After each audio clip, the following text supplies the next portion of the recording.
তো চমক জায়গা নিয়ে একটা খবর, চমক জায়গা নিয়ে বা আকর্ষণীয় একটা খবর হইল গিয়া যে সালাউদ্দিন স্যার গতকালকে বহু নাটক হয়েছে যে পদত্যাগ পত্র করবা, পদত্যাগ পত্র করা না, বা আগামী সিরিজ আয়ারল্যান্ড সিরিজের পরে অবশেষে বিসিবি থেকে বিসিবির প্রেসিডেন্টে নিশ্চিত করছেন যে সালাউদ্দিন স্যারের পদত্যাগ পত্র জমা দেওয়া হয়েছে এবং পদত্যাগ পত্রটা বিসিবি থেকে গ্রহণ করা হয়েছে।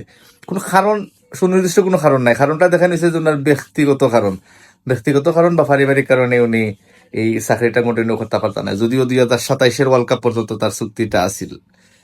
সম্ভবত আশরাফুলের ই নিয়োগ সালাউদ্দিন স্যারে মান্য নিতে পারছেন না, আর এত সমালোচনার চাপ হয়তো বা তার নিতে পারছেন না। এই দুইটা কারণের লেগে মানে সালাউদ্দিন স্যার বিদায় নিয়েছেন কি সসম্মানে না। এর আগেও তাই 2007 থেকে 2010 সাল পর্যন্ত ফিল্ডিং কোচ হিসেবে দায়িত্ব আসলো, এবং তাইনের বিদায় ওই সময়টা খুব বেশি বালা পারফরমেন্স অনুযায়ী বা বালাভাবে হয়েছিল না, আমরা মনে আছে। তো অবশেষে সালাউদ্দিন স্যারের অধ্যায় শেষ, চ্যাপ্টার ক্লোজ। দেখা যাক আশরাফুল কি তা করেন। ধন্যবাদ সবাইকে।